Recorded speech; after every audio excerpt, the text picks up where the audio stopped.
It's been a busy off-season for the Blue Jackets. Let's do a little recap about how things have gone so far with Jackets insider himself, Jeff Svoboda. That's what's happening on today's Locked On Blue Jackets.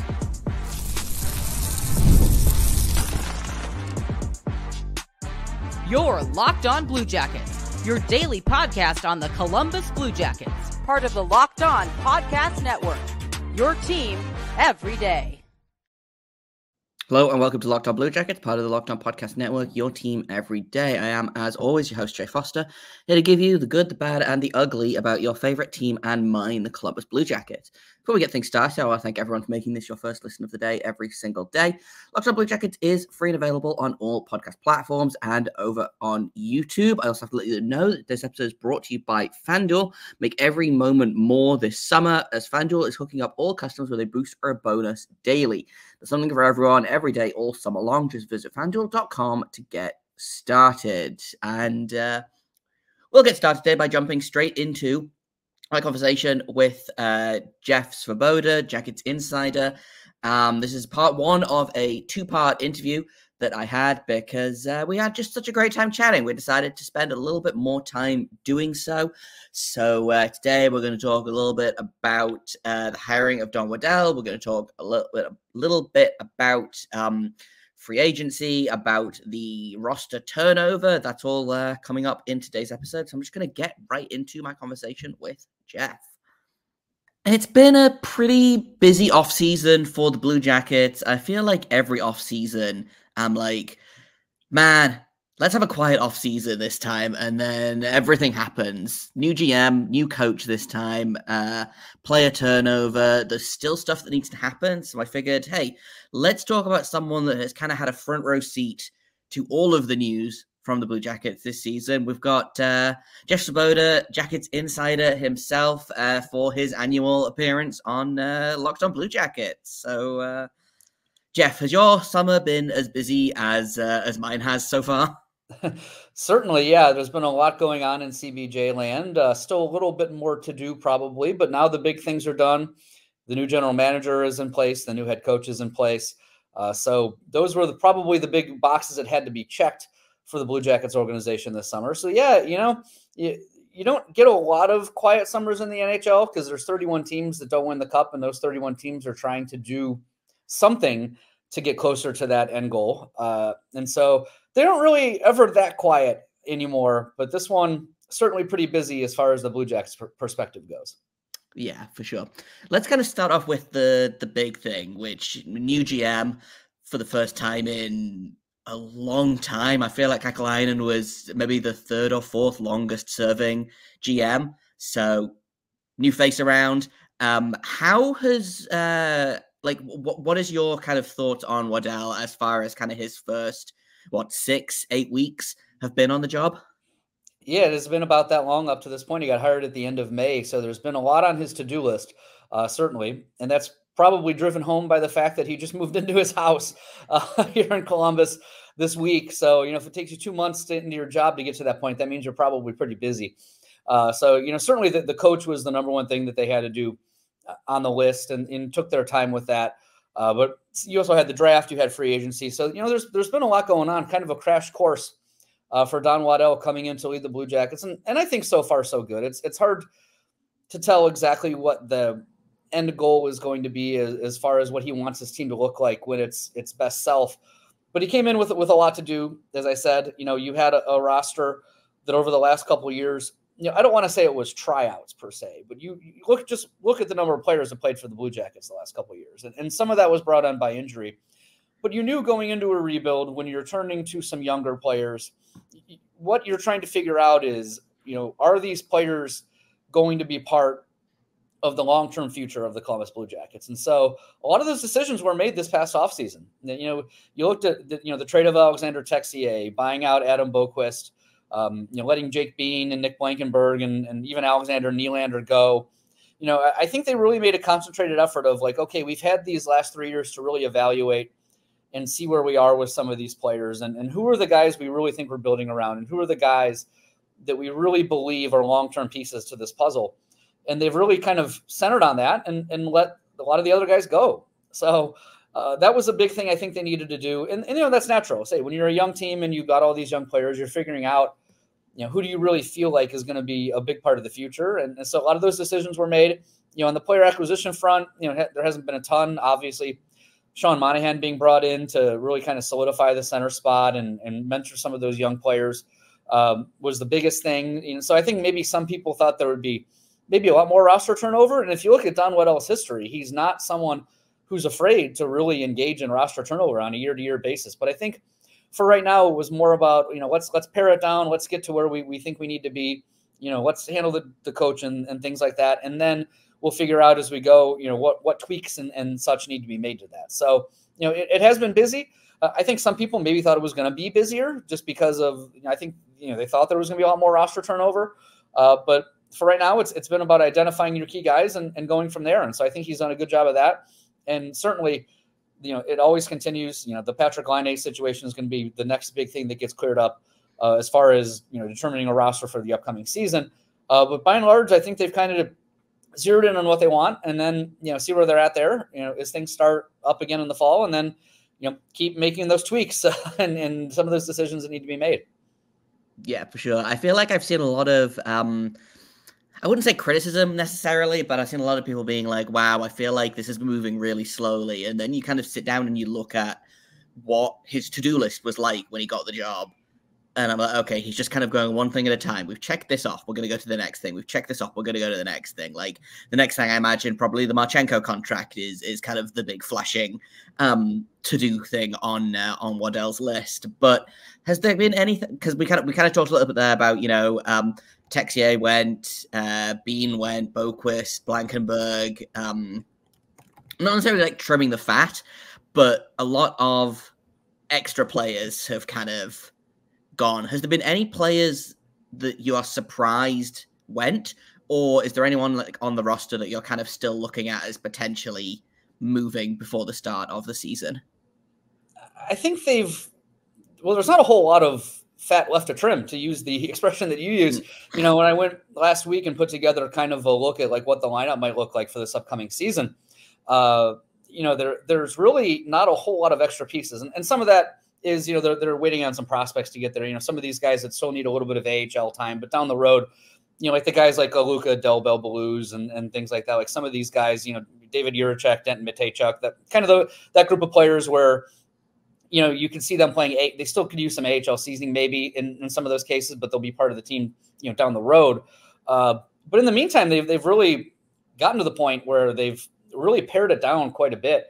I don't know that I was necessarily surprised or stunned by any of the decisions. I mean, two young players in Alexander Texier and Adam Boquist that, you could talk yourself into saying these guys could really be part of the future. But I think they really did want to, if you looked at the roster the past couple of years and tried to put something together right now, there were so many pieces where you're like, God, how are they going to fit all these guys in the lineup? And I think they, did want to get to the point where that wasn't, where they were at anymore. Texier, I think, is, a good player. Certainly he's an NHL caliber player, has shown that the last couple of years, but, I think maybe they just thought it was time to, kind of get a change of scenery there. A guy like Boquist, and I'm a huge Adam Boquist fan, really good offensive defenseman, but he's never going to be a shutdown defenseman in the league. And that really impacts where you can slot him in a lineup. You're kind of in the same style with Texier. Was he, would he mature into a guy that could be a top six guy, or was he more middle six? Did he fit in that role? Certain things. So, it maybe surprises there because they're young players that still have some potential that they maybe could reach. But at the end of the day, like I said, it was about kind of, not having that uncertainty and having so many guys that you're not sure where they're going to slot into the lineup, and really just kind of drilling down onto those core players that that they think are going to be long-term pieces of the puzzle here. So, I think that's just kind of part of the deal with a new GM coming in and where they're at in this status of this organization right now. So, obviously Patrik Laine is going to be the big one. I'm not 100% convinced he's going to end up getting traded. I mean, I think he will. He's asked for a trade, but you also, you never know. Sometimes these things can change over the course of time. And now they're, a little bit limited probably as well. Now that free agency is over as to who can fit in the salary and things like that. So it'll be interesting to see how that kind of works itself out as well. But, I'm not the greatest at predicting the future. If any of us were, we'd all be rich, we'd hit the lottery and things like that. But, we'll see how it goes from here.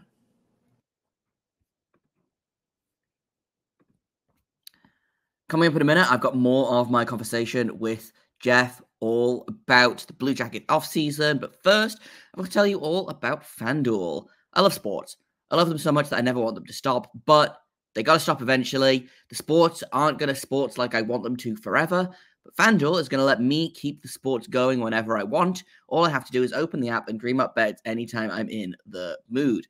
And this summer, FanDuel is hooking up all customers with a boost or a bonus every single day. That's right, there's something for everyone every day, all summer long. So if you want to put some money on Denton Matejchuk winning the Calder, if you want to put some money on Dean Everson winning the Jack Adams, this summer is the time to do that. Head on over to FanDuel.com, start making the most out of your summer. FanDuel, official sports betting partner of Major League Baseball. The line is kind of something that I wanted to touch on as well a little bit. Because, again, you just said you can't predict the future. You don't know what's going to happen. But as far as my understanding goes towards the Laine thing is that all of the conversations about wanting to leave Columbus happened prior to Don Waddell being hired and prior to, obviously, the new coach. And there's been a lot of change in the organization. Do you think there's a chance that they can, I don't want to say repair this relationship because I don't know, obviously, what's going on behind the scenes, but Laine said that he wants a fresh start somewhere. Yeah, is it out of the realm of possibility that they kind of managed to say, hey, we'd really like to keep you around in Columbus? Can we work something out? Yeah, well, you mentioned the term fresh start there. And if you look around the Blue Jackets, it is a fresh start here right now. You've got a new coach, a new GM, trying to get some new vibes in there. So I wouldn't say it's a 0% chance that he's never going to play for the Blue Jackets again. I think, like I say, time sometimes has a funny way of, getting these things figured out.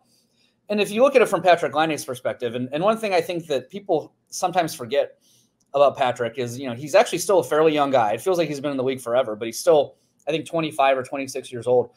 But if you look at the last couple of years for him, not to get too deep into the personal stuff, but, the stuff's out there. He loses his father, who was someone who was a huge part of his hockey career and hockey life and life in general.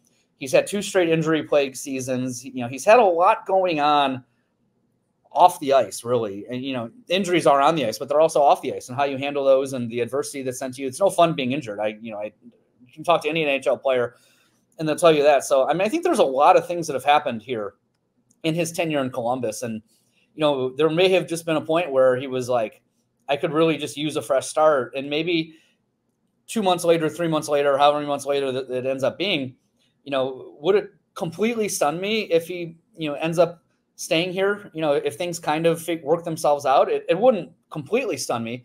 I think the most likely scenario is that he probably does get traded. Don Waddell has talked about he would like to fulfill that request, if it's still there.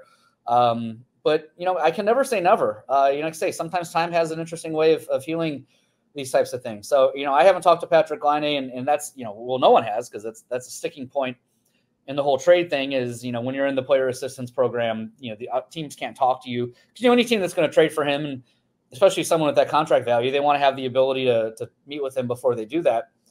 So that kind of, in the meantime, kind of slows things down. And obviously, he needs to take his time with that and get to the point where he feels like he needs to be. But there's still a lot of unanswered questions there, and really no outcome. And the thing would really surprise me at the end of the day.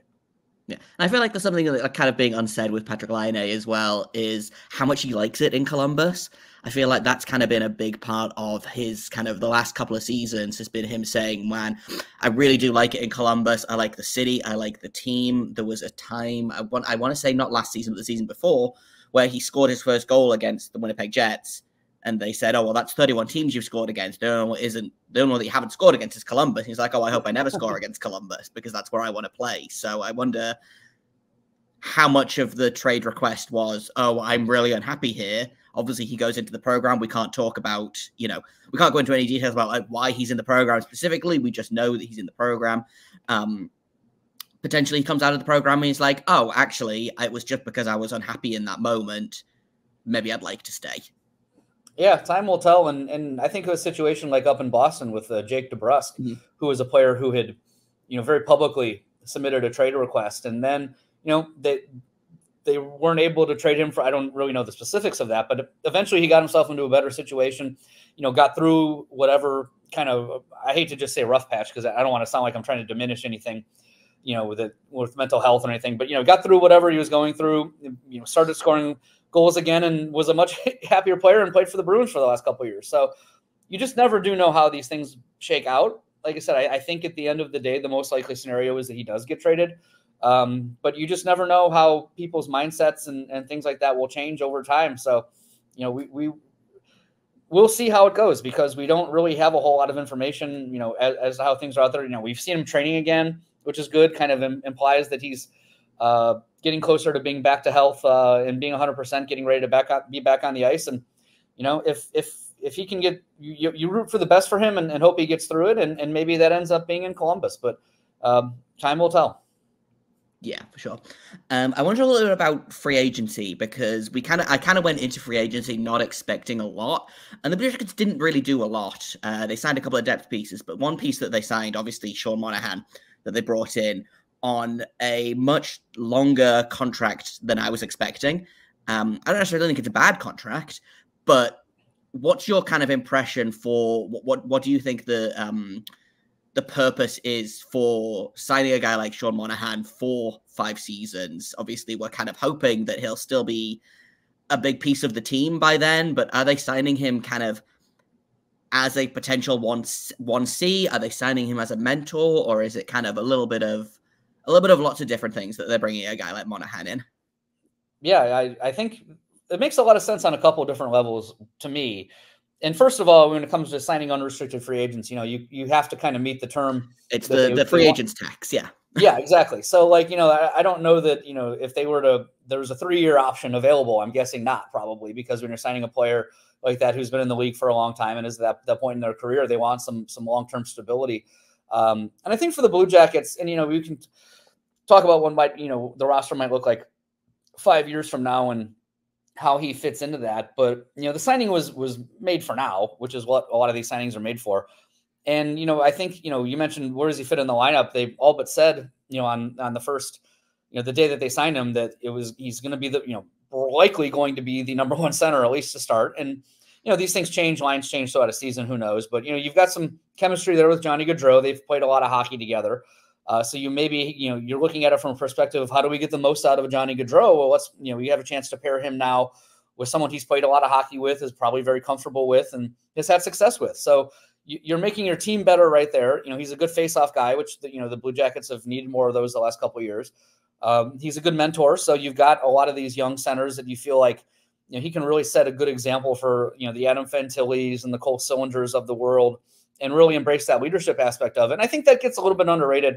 One thing I think the Blue Jackets have needed these last couple of years is more adults in the room. And that sounds kind of mocking, but when you just have a young team and you've got a lot of young players, and especially when you can factor in injuries, to where there were certain stretches these last 2 years where they were playing, there are 9 or 10 guys in your 18 skater lineup that have played, less than 100 or 150 NHL games.